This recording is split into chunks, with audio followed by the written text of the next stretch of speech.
नमस्कार दोस्तों, मैं शिवशंकर और आप मेरे साथ इस वीडियो में पढ़ेंगे 10th क्लास के ज्योग्राफी का 5th चैप्टर। और हम लोग कुछ हिस्सा इसका पढ़ चुके थे और आज उसके बाकी बचे हिस्से को पढ़ेंगे। तो इसका नाम है खनिज तथा ऊर्जा संसाधन, जिसमें हमने ये पढ़ा था कि खनिज कितने तरह के होते हैं, कौन कौन से खनिज हैं, ये कहाँ कहाँ पाए जाते हैं, यानी कि खनिज क्या है। ठीक है, बहुत सारे ऐसे टॉपिक हैं जिनको हमने पढ़ा था और आज उसके आगे के भाग को हम पढ़ेंगे। ठीक है, और भूगोलविदों व भूवैज्ञानिकों द्वारा खनिजों का अध्ययन, इन सभी चीज़ों का अध्ययन किया था। किस तरह के यानी कि खनिज को किस प्रकार से वर्गीकृत किया गया है, इसको हमने पढ़ा था धात्विक, अधात्विक और ऊर्जा खनिज के रूप में। ठीक है, तो इस प्रकार से अब हम शुरू करेंगे यानी कि उसके बाद के हिस्से को, जो कि खनिज में यानी कि खनिकों के लिए क्या समस्याएं आती थी। खनिक अर्थात कि जो खाद्यान्नों को खोद करके खनिज को निकालते हैं, उनकी क्या समस्याएं थी, उनको किस किस परेशानी का सामना करना पड़ता है, इन सभी को हमने देखा था। उसके बाद आज हम उसके आगे के अंश को देखेंगे। ठीक है, ये देखा था कि बॉक्साइट कहाँ पाया जाता है, किस जगह पे कितना पाया जाता है, इसमें किसका क्या स्थान है। आप पीछे की वीडियोज़ को ज़रूर देख लेंगे। और अब्रक यानी कि यहाँ तक हमने अध्ययन कर लिया था कि खनन की जो जोखिम है और ख़तरे हैं, क्या क्या सामना करना पड़ता है जो हमारे श्रमिक बंधु हैं उनको। ठीक है, और इससे क्या क्या पर्यावरण को नुकसान होता है, ये सब हमने पढ़ लिया था। किस प्रकार से यानी कि वाटर पोल्यूशन होता है, एयर पोल्यूशन होता है, किस प्रकार से यह ग्राउंड वाटर लेवल को भी इन्फ्लुएंस करता है, प्रभावित करता है, सारा हमने देखा था। आज हम इस वीडियो में अध्ययन करेंगे खनिजों का संरक्षण। ठीक है, यानी कि खनिजों का संरक्षण कैसे किया जा सकता है, क्योंकि क्या है, खनिज सीमित मात्रा में है और इसके निर्माण में बहुत साल लग जाते हैं। और इसके लिए हमें क्या करना पड़ेगा, अपनी आने वाली पीढ़ी को बचा करके रखने के लिए इन खनिजों को संरक्षित करना पड़ेगा, यानी कि इसके उपयोग को बहुत सीमित मात्रा में और जहाँ जरूरी हो वहीं करना पड़ेगा। तो किस प्रकार से हम इसको संरक्षित करते हैं, क्यों संरक्षण इसका ज़रूरी है, हम इस बात को इसमें अध्ययन करते हैं। सबसे पहले कि हम सभी को उद्योग और कृषि की खनिज निक्षेपों और उनसे विनिर्मित पदार्थों पर भारी निर्भरता सुप्रक्षित है। हम क्या करते हैं, खनिज ये आप ये मान के चलें कि उद्योग और कृषि की खनिज, ठीक है, यानी कि जो भी उद्योग है और कृषि संबंधित जो उद्योग हैं यानी, और इनसे जो निर्मित वस्तुएं हैं, उन पर हमारी जो निर्भरता है वह बहुत ज़्यादा है। अब खनन योग्य निक्षेप की कुल राशि असार्थक अंश है, अर्थात भू पर पट्टी का 1% है, बहुत कम मात्रा में है। ठीक है, खनन योग्य निक्षेप की कुल राशि क्या है, असार्थक अंश है, और इसका कहने का मतलब यह है कि भू पर पट्टी का 1% है, यानी कि बहुत कम है। अब जिन खनिज संसाधनों के निर्माण व सांद्रण में लाखों वर्ष लगे हैं, हम उनका शीघ्रता से उपभोग कर रहे हैं। यानी कि खनिजों के निर्माण होने में यह पृथ्वी की भौतिक और रासायनिक क्रियाओं के द्वारा खनिज निर्मित होते हैं और ये इनके निर्माण और सांद्रण में लाखों वर्ष लग जाते हैं, लेकिन हम क्या कर रहे हैं, इनका उपयोग बहुत शीघ्रता से कर रहे हैं, उपभोग। ठीक है, अब खनिज निर्माण की भूगर्भिक क्रियाएं इतनी धीमी हैं कि उनके वर्तमान उपभोग की दर की तुलना में उनके पुनर्भरण की दर अपरिमित रूप से थोड़ी है। बहुत मतलब उसका अंश जो है वह छोटा है, बहुत ज़्यादा यानी कि तेज़ी से हम उसका इस्तेमाल कर रहे हैं, लेकिन निर्माण क्या हो रहा है उसका बहुत धीमा है। इसलिए खनिज संसाधन सीमित तथा अनवीकरण योग्य हैं। ठीक है, अब हम यह देखते हैं कि बहुत ज़्यादा ये सीमित हैं, अनवीकरण योग्य हैं, बहुत जल्दी इनका निर्माण संभव नहीं है। अब इसमें हम क्या देखते हैं कि समृद्ध खनिज निक्षेप हमारे देश की अत्यधिक मूल्यवान संपत्ति है। जहाँ पर इनका निक्षेप कहने का मतलब यह है कि जहाँ ये खनिज पाए जाते हैं, जो पृथ्वी की जो भूपर पट्टी है वह इनसे संपन्न है, वही क्या कहलाता है, खनिज निक्षेप कहलाता है। ठीक है, तो समृद्ध खनिज निक्षेप हमारे देश के लिए अत्यधिक मूल्यवान संपत्ति है, लेकिन ये अल्पजीवी हैं। ठीक है, अयस्कों के सतत उत्खनन से क्या होता है, लागत बढ़ती है, क्योंकि खनिजों के उत्खनन की गहराई बढ़ने के साथ उनकी गुणवत्ता घटती जाती है। हम यह देखते हैं कि जैसे जितना यानी कि आपने ऊपर का निकाल लिया, उसके बाद आप नीचे जाते हैं तो वो बहुत महंगी भी हो जाती है। ठीक है, ये क्या होता है, लागत आपकी बढ़ती जाएगी अयस्क को निकालने में, और ये भी हम देखेंगे कि उसकी जो गुणवत्ता है वह भी घटती जाती है। ठीक है, अब आपने खनिज संसाधनों को सुनियोजित एवं सतत पोषणीय ढंग से प्रयोग करने के लिए क्या हुआ, ये तालमेल युक्त प्रयास करना होगा। निम्न कोटि के अयस्कों का कम लागतों पर प्रयोग करने के लिए उन्नत प्रौद्योगिकियों का सतत विकास करते रहना होगा। ठीक है, धातुओं का पुनः चक्रण, ये जो उपाय बताए जा रहे हैं आपको, धातुओं का पुनः चक्रण, रद्दी धातुओं का प्रयोग तथा अन्य प्रतिस्थापनों का उपयोग भविष्य में हमारे खनिज संसाधनों के संरक्षण के उपाय हैं। ठीक है, इनका आप उपयोग करें, पुनः चक्रित कर दें इनका उपयोग जो है। ठीक है, यानी कि साइकिल वे में ख़राब होती हैं उनको फिर से रिसाइकल करके उसका यूज़ करें। अब ऊर्जा संसाधन क्या है, ऊर्जा संसाधन को किस प्रकार से हम देखते हैं, तो ऊर्जा को सबसे पहले यह देखते हैं कि सभी क्रियाकलापों के लिए आवश्यक है। हम जितने भी कार्य करते हैं, यानी कि बिजली फ़ैन चलाना है उसके लिए भी आपको ऊर्जा चाहिए, खाना पकाना है आपको उसके लिए भी ऊर्जा चाहिए। यानी कि हमारे जीवन में क्या है, ऊर्जा का बहुत बड़ा महत्व है। खाना पकाने में रोशनी व ताप के लिए गाड़ियों के संचालन तथा उद्योगों में मशीनों के संचालन में ऊर्जा की आवश्यकता होती है। ये हम देखते हैं कि बहुत ज़्यादा मात्रा में हमें ऊर्जा की ज़रूरत होती है। अब ऊर्जा का उत्पादन जो होता है वह ईंधन खनिजों जैसे कि कोयला, पेट्रोलियम, प्राकृतिक गैस, यूरेनियम तथा विद्युत से किया जाता है। ठीक है, अब ऊर्जा संसाधनों को परंपरागत तथा गैर परंपरागत संसाधनों में वर्गीकृत किया जा सकता है। इनको हम बांट सकते हैं, किसमें, परंपरागत में और गैर परंपरागत में। ठीक है, परंपरागत संसाधनों में लकड़ी, उपले, कोयला, पेट्रोलियम, प्राकृतिक गैस तथा विद्युत, यानी कि दोनों जल विद्युत और ताप विद्युत, इसमें दोनों सम्मिलित होते हैं। ठीक है, इस प्रकार से ये क्या है, ये परंपरागत साधनों में आते हैं। परंपरागत ये ऊर्जा के स्रोत हैं, साधन हैं। ठीक है, इसके बाद आगे हम देखते हैं कि गैर परंपरागत संसाधनों में कौन आते हैं। गैर परंपरागत संसाधनों में आते हैं ये सौर, पवन, ज्वारीय, भूतापीय, बायोगैस तथा परमाणु ऊर्जा इसमें शामिल किए जाते हैं। ये क्या है, गैर परंपरागत ऊर्जा के हमारे स्रोत हैं। ठीक है, अब हम देखते हैं कि सबसे पहली बात आती है कि इन सभी ऊर्जा में हम किसका उपयोग करते हैं। ठीक है, क्या हम पवन ऊर्जा का उपयोग करते हैं, क्या हम ज्वारीय ऊर्जा का उपयोग करते हैं, तो इस पे निर्भर रहना। और यानी कि जो सबसे ज़्यादा हमारी निर्भरता किस पर है अभी, तो सबसे ज़्यादा अभी निर्भरता हमारी है परंपरागत ऊर्जा के जो संसाधन है, ऊर्जा के जो साधन हैं उन पर। गैर परंपरागत ऊर्जा के जो साधन हैं उन पर अभी हमारी जो निर्भरता है वह बहुत कम है। जबकि आने वाले युग का डिमांड यही है, आने वाले जो समय का यही मांग है कि हमें क्या करना होगा, इसकी तरफ शिफ्ट करना होगा, गैर परंपरागत संसाधनों की तरफ। ठीक है, गैर परंपरागत ऊर्जा के जो स्रोत हैं इनके तरफ शिफ्ट होना पड़ेगा, क्योंकि इनका निर्माण जो होता है प्रकृति खुद करती है। यानी कि सूर्य के रोशनी यानी कि तापमान है उसका कभी ये ह्रास जो है वो नहीं होने वाला है। ठीक है, पवन यानी कि जो हवाएं बहती है उसका हम इस्तेमाल कर सकते हैं। ज्वारीय यानी कि जो ज्वार भाटा आते हैं समंदर में उनका हम इस्तेमाल कर सकते हैं। ये सभी प्राकृतिक क्रियाएं हैं जो कि अपने आप आपके कंट्रोल में नहीं है, या खुद ब खुद संपादित होती हैं। तो इनका अगर हम उपयोग करते हैं तो क्या होगा, ये जो परंपरागत ऊर्जा के स्रोत हैं हम उनको बचा सकते हैं। ठीक है, इनकी तरफ शिफ्ट होकर, गैर परंपरागत ऊर्जा के जो संसाधन हैं इनकी तरफ अपने आप को शिफ्ट करके। अब परंपरागत ऊर्जा के स्रोत जो बारी बारी से हमने कोयला वगैरह को देखा था उसको पढ़ते हैं। ठीक है, इन सभी को आप जरूर नोट्स बनाएंगे और समझते चलेंगे। ठीक है, आप पीछे के वीडियोस को देखते चलेंगे ताकि कॉन्सेप्ट जो है वो पूरा का पूरा क्लियर हो जाए। अब भारत में कोयला बहुतायत में पाया जाने वाला जीवाश्म ईंधन है। ठीक है, हमने बहुत पहले पढ़ लिया है कि कौन से जीवाश्म ईंधन है, कौन से जो नवीकरणीय ऊर्जा के स्रोत हैं, कौन अनवीकरणीय ऊर्जा के स्रोत है, कौन परंपरागत है, कौन गैर परंपरागत है। ठीक है, तो इस प्रकार से हमने पहले भी पढ़ा है, लेकिन क्या होता है कि कुछ नया होता है उस चैप्टर में, तो वो आपको बतानी जरूरी होती है। ठीक है, अब यह देश की ऊर्जा आवश्यकताओं का महत्वपूर्ण भाग प्रदान करता है।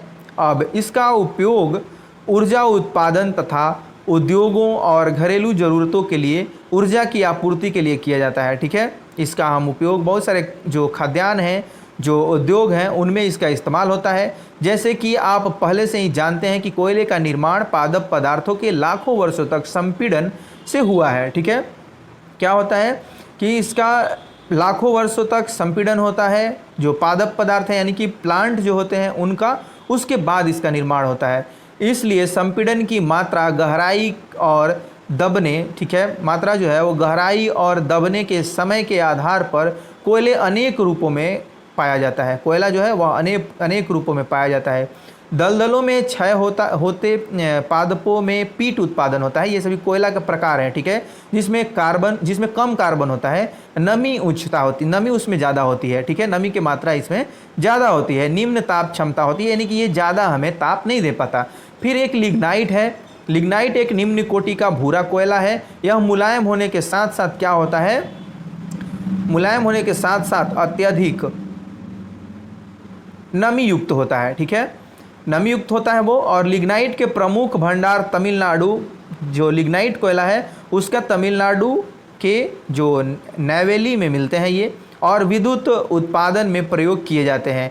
गहराई में दबे तथा अधिक तापमान से प्रभावित कोयले को हम क्या कहते हैं, बिटुमिनस कोयला कहा जाता है। वाणिज्यिक प्रयोग में यह सर्वाधिक लोकप्रिय है।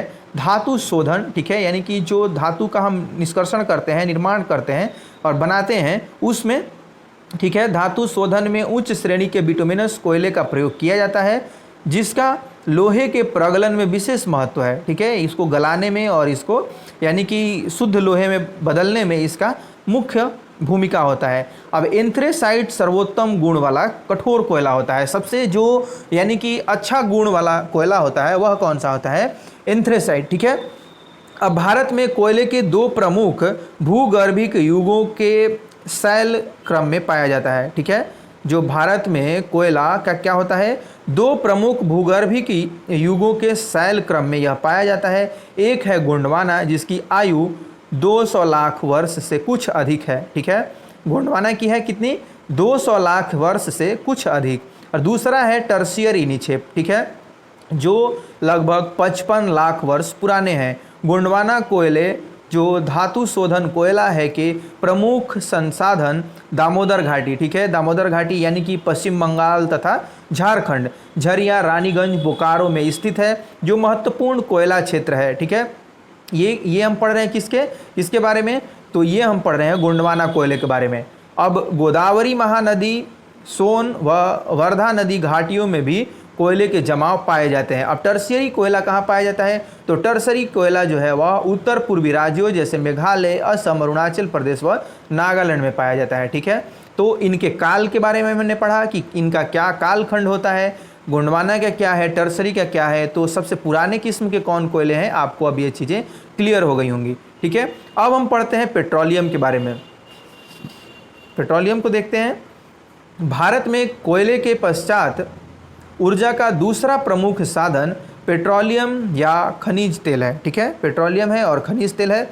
यह ताप व प्रकाश के लिए ईंधन, ठीक है, यह क्या करता है, ताप व प्रकाश के लिए ईंधन, मशीनों को स्नेहक यानी कि जो ग्रीस बनता है, ठीक है, और अनेक विनिर्माण उद्योग जो हैं यानी कि इस पर डिपेंड है, इस पर निर्भर है, ठीक है, इनको क्या करता है, यह कच्चा माल प्रदान करता है। तेल शोधनशालाएँ संश्लेषित वस्त्र, उर्वरक तथा असंख्य रसायन उद्योगों में एक नोडीय बिंदु का काम करती है। ये क्या करती है, यानी कि कच्चा माल उनको अवेलेबल कराती है, पेट्रोलियम से ये सब मिलते हैं, ठीक है।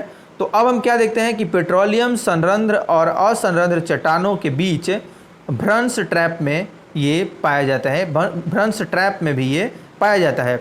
ये हम देखते हैं कि इसका निर्माण आप देखेंगे कि बहुत ज़्यादा यानी कि समंदर वगैरह में भी हो जाता है, तो आप नॉर्थ ईस्ट में यानी कि आसाम वगैरह हैं उधर भी आप देख सकते हैं, ठीक है।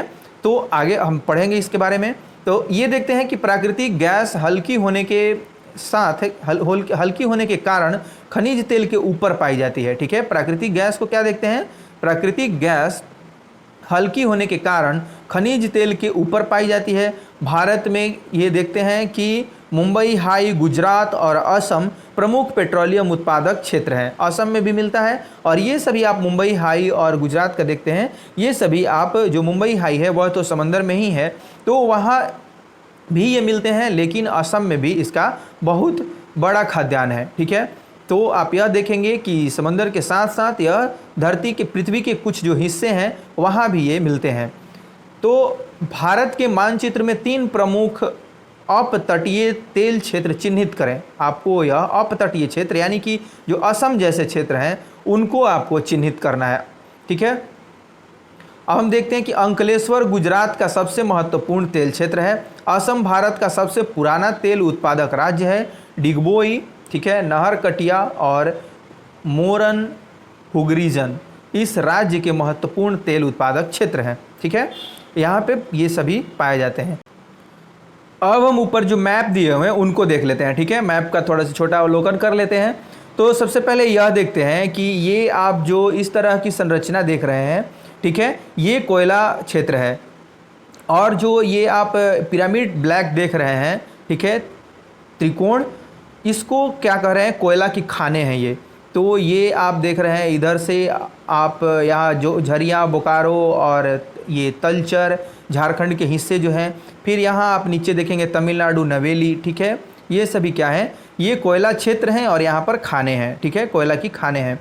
और आप नॉर्थ ईस्ट के जो हिस्से हैं उधर भी देख सकते हैं कि आपको कोयले की खाने और कोयला के क्षेत्र दोनों दिख जाएंगे। ठीक है, यहाँ अब आगे देखते हैं। और जो पेट्रोलियम यानी कि तेल क्षेत्र आप देखेंगे कि जो स्क्वायर रेड कलर का जो स्क्वायर है, ठीक है, रेड कलर का जो स्क्वायर है, इसको आप देखेंगे तो ये आप जो मुंबई हाई और अंकलेश्वर, ये सभी जो क्षेत्र हैं वो क्या हैं। और फिर यहाँ आप जो नहरकटिया और डिगबोई, ये सभी जो हिस्से हैं, ये क्या है, तेल क्षेत्र हैं। ठीक है, तो इस प्रकार से आप इनको याद रख सकते हैं।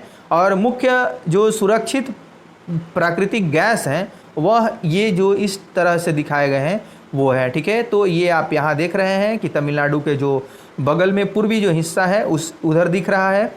और आगे ऊपर देखते हैं ये कहाँ है, तो यहाँ है। ठीक है, मुंबई हाई के पास भी। तो ये सभी हिस्से हैं जो आप सुरक्षित हैं, इनको आप देख सकते हैं। आगे बढ़ते हैं हम लोग और देखते हैं कि क्या कुछ और मिल सकता है परीक्षा के लिए। प्राकृतिक गैस, अब हम पढ़ते हैं प्राकृतिक गैस के बारे में। ठीक है, प्राकृतिक गैस, ये जो नेचुरल गैस है, तो प्राकृतिक गैस एक महत्वपूर्ण स्वच्छ ऊर्जा संसाधन है जो पेट्रोलियम के साथ अथवा अलग भी पाई जाती है। ठीक है, हम ऊपर पढ़े हैं कि ये पेट्रोलियम के साथ भी मिलते हैं क्योंकि हल्की होने के कारण ये क्या होता है, ऊपर आ जाता है। ठीक है, तो ये उसके साथ भी और अलग भी ये पाए जाते हैं। तो कार्बन डाइऑक्साइड के कम उत्सर्जन के कारण प्राकृतिक गैस को पर्यावरण अनुकूल माना जाता है। ठीक है, ये कार्बन डाइऑक्साइड को कम उत्सर्जित करता है, इसलिए इसको क्या माना जाता है, प्राकृतिक गैस को, इस प्राकृतिक गैस को पर्यावरण के अनुकूल माना जाता है। इसलिए यह वर्तमान शताब्दी का ईंधन है। ठीक है, यह क्या है, वर्तमान शताब्दी का ईंधन है, यानी कि जो अभी सेंचुरी चल रहा है उसका यह ईंधन है। ठीक है, अब इसका क्या, कहाँ ये मिलते हैं, तो ये देखते हैं कि कृष्णा गोदावरी नदी बेसिन में प्राकृतिक गैस के विशाल भंडार खोजे गए हैं। पश्चिमी तट के साथ मुंबई हाई और सन्निध क्षेत्रों को खंबात की खाड़ी में पाए जाने वाले तेल क्षेत्र संपूरित करते हैं। ठीक है, ये सभी जो यानी कि हिस्से हैं, ये मुंबई पश्चिमी तट के साथ जो मुंबई हाई से लगे हुए जो क्षेत्र हैं, एरिया हैं, खंबात की खाड़ी में पाए जाने वाले तेल क्षेत्र, ये संपूरित करते हैं, इनकी पूर्ति करते हैं। अंडमान निकोबार द्वीप समूह भी महत्वपूर्ण क्षेत्र है जहां प्राकृतिक गैस के विशाल भंडार पाए जाते हैं। ठीक है, वहां भी ये मिल जाते हैं। तो आगे बढ़ते हैं और ये देखते हैं एक मैप के माध्यम से, यानी कि आप देखेंगे इनको कि कहाँ कहाँ पे आप इनको देख सकते हैं। तापीय, ये तापीय और आणविक, यानी कि जो ऊर्जा के बारे में हम ऊपर पढ़ रहे थे, तापीय विद्युत, ठीक है, और ये आणविक यानी कि जो यूरेनियम और उनसे आप संलयन करके जो रिएक्शन से ऊर्जा प्राप्त होती है उसके बारे में बात हो रही है। तो आणविक ऊर्जा हम कहाँ प्राप्त करते हैं, तो ये नरौरा, ठीक है, नरौरा, रावतभट्टा, ये उकई, काकरापारा है। ठीक है, काकरापारा में, और ये कौन सा हिस्सा है, तारापुर, ये सब महाराष्ट्र में है ये। तो ये सभी जो क्षेत्र हैं ये आणविक ऊर्जा के केंद्र हैं। ठीक है, और डॉट वाले जो है आप ब्लैक डॉट देख रहे हैं, ये क्या है, ये तापीय यानी कि जो थर्मल एनर्जी है, थर्मल पावर है उसका है। ठीक है, तल्च बहुत सारे हिस्से हैं, इनको आप याद रख सकते हैं, मोटा मोटी इनको याद रखें। एक अमूमन जो ये होता है उसको याद रखें। ठीक है, तो इस प्रकार से आप मैप को देख लीजिए। अब हम पढ़ते हैं विद्युत। ठीक है, विद्युत को देखते हैं कि आधुनिक विश्व में विद्युत के अनुप्रयोग इतने ज़्यादा विस्तृत हैं। ठीक है, ये बहुत ज़्यादा क्या है, विस्तृत हैं। कि इसके प्रति व्यक्ति उपभोग को विकास का सूचकांक माना जाता है। ठीक है, क्या माना जाता है? विकास का सूचकांक माना जा रहा है कि जहाँ पे जितनी अधिक बिजली खपत हो रही है वहाँ के लोग क्या है, उतने ही ज़्यादा संपन्न है। ठीक है, जबकि ये पैमाना नहीं होना चाहिए। विद्युत मुख्यतः दो प्रकार से उत्पन्न की जाती है। ठीक है, ये क्या है? प्रवाही जल से जो हाइड्रो टरबाइन चलाकर जल विद्युत उत्पन्न करता है, और अन्य ईंधन जैसे कि कोयला, पेट्रोलियम व प्राकृतिक गैस को जलाने से टरबाइन चला करके क्या किया जाता है, इनका उत्पादन किया जाता है। ठीक है, विद्युत उत्पन्न की जाती है। एक बार उत्पन्न हो जाने के बाद विद्युत एक जैसी ही होती है, इनमें कोई असमानता नहीं है कि ये भाई पानी से बनाया आपने और इसको कोयले को जला करके बनाया। जब विद्युत का उत्पादन हो गया तो वो एक जैसा ही उसका प्रॉपर्टीज़ उसकी होती है। अब तेज बहते जल से जल विद्युत उत्पन्न की जाती है, जो एक नवीकरण योग्य संसाधन है। भारत में अनेक बहुउद्देशीय परियोजनाएं हैं जो विद्युत ऊर्जा उत्पन्न करती हैं, जैसे भाखड़ा नांगल, दामोदर घाटी कॉरपोरेशन और कोपिला हाइडल परियोजना। ठीक है, और कौन से हैं? ताप विद्युत कोयला, पेट्रोलियम तथा प्राकृतिक गैस के प्रयोग से उत्पन्न की जाती हैं। ताप विद्युत गृह अनवीकरणीय योग्य जीवाश्मी ईंधन का प्रयोग कर विद्युत उत्पन्न करते हैं। ठीक है, इस प्रकार से हम इनका उत्पादन करते हैं। गैर परंपरागत ऊर्जा के जो संसाधन हैं उनको देखते हैं। ऊर्जा के बढ़ते उपभोग ने देश को क्या किया है? कोयला, तेल और गैस जैसे जीवाश्मी ईंधनों पर अत्यधिक निर्भर कर दिया है। ठीक है, क्या करते हैं हम? बहुत ज़्यादा इस पर क्या हुआ है, हमारा निर्भरता बढ़ गया है। अब गैस व तेल की बढ़ती कीमतों तथा उनकी संभाव्य कमी यानी कीमत इसकी बढ़ रही है, और इसकी जो संभाव्य कमी की बात हो रही है, यानी कि कमी ने भविष्य में ऊर्जा आपूर्ति की सुरक्षा के प्रति अनिश्चितताएं उत्पन्न कर दी हैं। ठीक है, यानी कि हमको यह अब एहसास होने लगा है कि ये जो है संकट आने वाला है ऊर्जा कमी का। इसके राष्ट्रीय अर्थव्यवस्था की वृद्धि पर गंभीर प्रभाव पड़ते हैं। ठीक है, इसके अतिरिक्त जीवाश्मी ईंधनों का प्रयोग गंभीर पर्यावरणीय समस्याएं उत्पन्न करता है। अतः नवीकरण योग्य ऊर्जा संसाधनों जैसे सौर ऊर्जा, पवन ऊर्जा, ज्वारीय ऊर्जा, जैविक ऊर्जा तथा अपशिष्ट पदार्थ जनित ऊर्जा के उपयोग की बहुत ज़रूरत है। ये ऊर्जा गैर परंपरागत संसाधन कहलाते हैं। मैंने आपको पहले भी ऊपर बताया था कि हमें क्या करना पड़ेगा, शिफ्ट होना पड़ेगा। ठीक है, अब परमाणु तथा आणविक ऊर्जाएं क्या हैं? तो परमाणु अथवा आणविक ऊर्जा अणुओं के संरचना को बदलने से प्राप्त की जाती हैं। जब ऐसा परिवर्तन किया जाता है तो ऊष्मा के रूप में काफ़ी ऊर्जा विमुक्त होती है और इसका उपयोग विद्युत ऊर्जा उत्पन्न करने में किया जाता है। यूरेनियम और थोरियम जो झारखंड और राजस्थान की अरावली पर्वत श्रृंखला में पाए जाते हैं का प्रयोग परमाणु अथवा आणविक ऊर्जा के उत्पादन में किया जाता है। केरल में मिलने वाली जो मोनाजाइट रेत में भी थोरियम की मात्रा पाई जाती है। ठीक है, केरल में आप मोनाजाइट पाया जाता है जिसके रेत में थोरियम की मात्रा पाई जाती है। ठीक है, इस प्रकार से जो ऊर्जा का निर्माण आप करते हैं वह क्या होता है? आणविक ऊर्जा होता है। सौर ऊर्जा क्या है? सौर ऊर्जा को देखते हैं कि भारत एक उष्णकटिबंधीय देश है। यहाँ सौर ऊर्जा की दोहन की असीमित संभावनाएं हैं, बहुत ज़्यादा संभावनाएं हैं। ठीक है, अब ये देखते हैं कि फोटोवोल्टाइक प्रौद्योगिकी द्वारा धूप को सीधे विद्युत में परिवर्तित किया जाता है। भारत के ग्रामीण तथा सुदूर क्षेत्रों में सौर ऊर्जा तेज़ी से लोकप्रिय हो रही है। आप देखते हैं कि विद्युत का जो उत्पादन है लोग सौर ऊर्जा के रूप में उसका कर रहे हैं, विद्युत का उपयोग कर रहे हैं। तो ये इसलिए हो रहा है क्योंकि हम क्या है, हमारा देश क्या है, उष्णकटिबंधीय क्षेत्र में पड़ता है। ठीक है, तो उष्णकटिबंधीय क्षेत्र में पड़ने के कारण यहाँ क्या होता है, सौर ऊर्जा की कमी नहीं है, बहुत ज़्यादा यहाँ पर सौर ऊर्जा है। ठीक है, तो यानी कि धूप हमेशा खिली रहती है, उससे हम क्या कर सकते हैं, ऊर्जा का यानी कि विद्युत का उत्पादन कर सकते हैं। अब पवन ऊर्जा क्या है? पवन ऊर्जा को देखते हैं। पवन यानी कि चक्की बनाकर, चक्की से जो उसके विंड से जो विंड मिल बना करके जो पवन चक्की चलाई जाती है और उससे टरबाइन घुमा करके जो विद्युत का उत्पादन होता है वो पवन ऊर्जा कहलाता है। ठीक है, भारत में पवन ऊर्जा के उत्पादन की महान संभावनाएं हैं। भारत में पवन ऊर्जा फार्म के विशालतम पेटी तमिलनाडु में ये जो नागरकोइल से मदुरई तक अवस्थित है, ठीक है।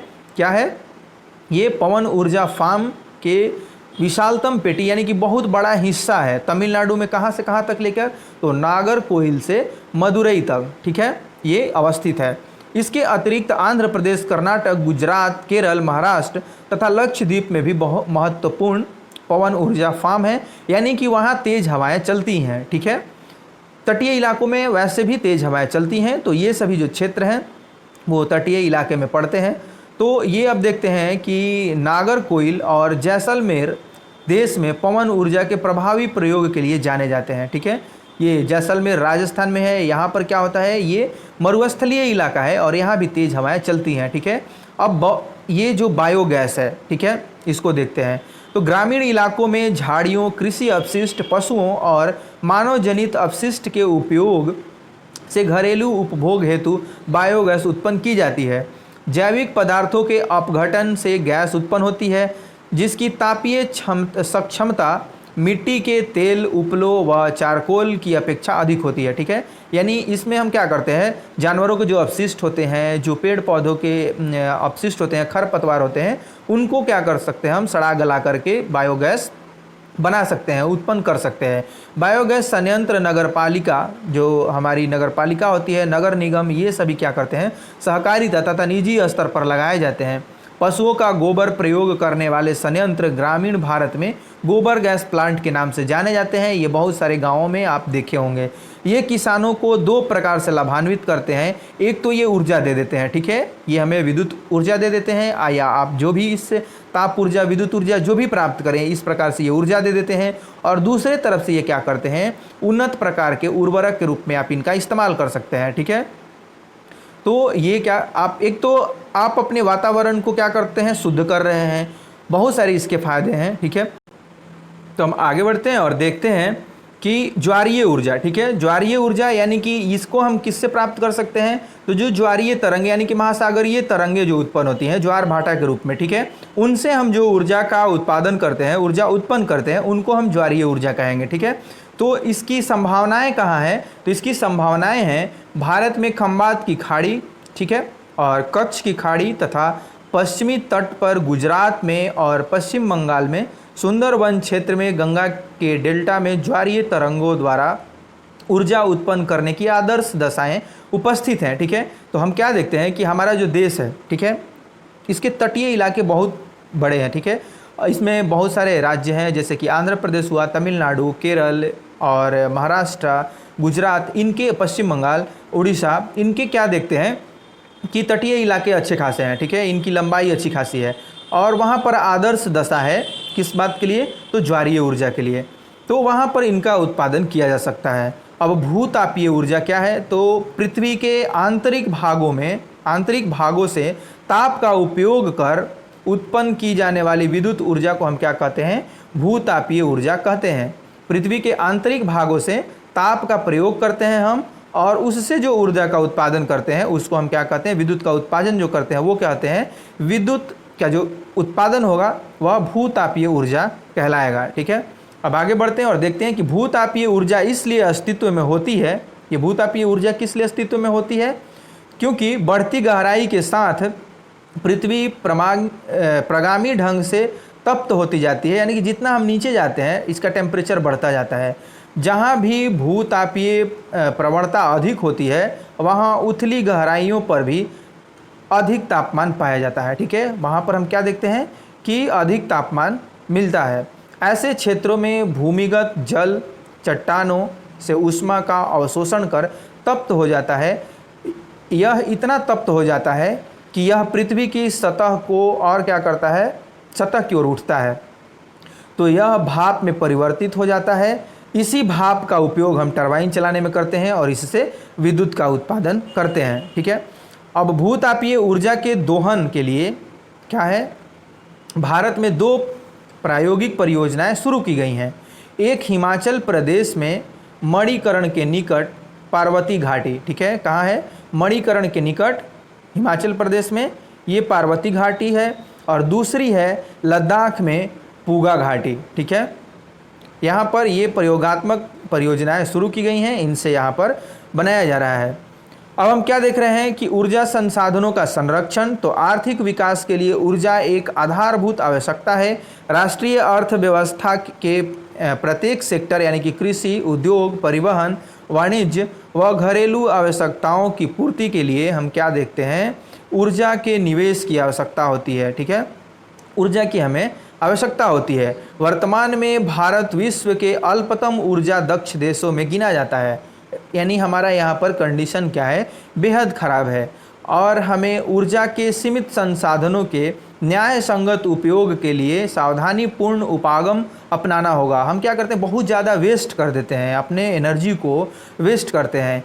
विद्युत भी ऐसे ही बस बिजली जला के छोड़ देंगे या फ़ैन चला के छोड़ देंगे, और भी या जो मोटर व्हीकल का जो इस्तेमाल करते हैं वो अनमने ढंग से ऐसे ही व्हीकल को किसी से बात करते हुए भी क्या करते हैं, चलते हुए इंजन को बंद नहीं करते हैं। ठीक है, इस प्रकार से हम क्या करते हैं, न्याय संगत उपयोग नहीं करते हैं। ठीक है, तो उदाहरणार्थ एक जागरूक नागरिक के रूप में हम यातायात के लिए निजी वाहन की अपेक्षा सार्वजनिक वाहन का उपयोग करके, जो निजी वाहन यानी कि हर व्यक्ति अपनी गाड़ी से ऑफिस जाता है, इसका उपयोग ना करते हुए हम क्या करें, सार्वजनिक वाहन का उपयोग करें। ठीक है, जब प्रयोग ना हो रही हो तो बिजली बंद करके विद्युत बचत करने वाले उपकरणों का प्रयोग करने से हम बचा सकते हैं उसको। अब गैर पारंपरिक ऊर्जा संसाधनों के प्रयोग से हम अपना छोटा योगदान दे सकते हैं। आखिरकार ऊर्जा की बचत ही ऊर्जा उत्पादन है। ठीक है, हम यानी कि ऊर्जा बचा रहे हैं, यानी कि हम ऊर्जा का उत्पादन कर रहे हैं। ठीक है, हम अपना अंशदान दे सकते हैं।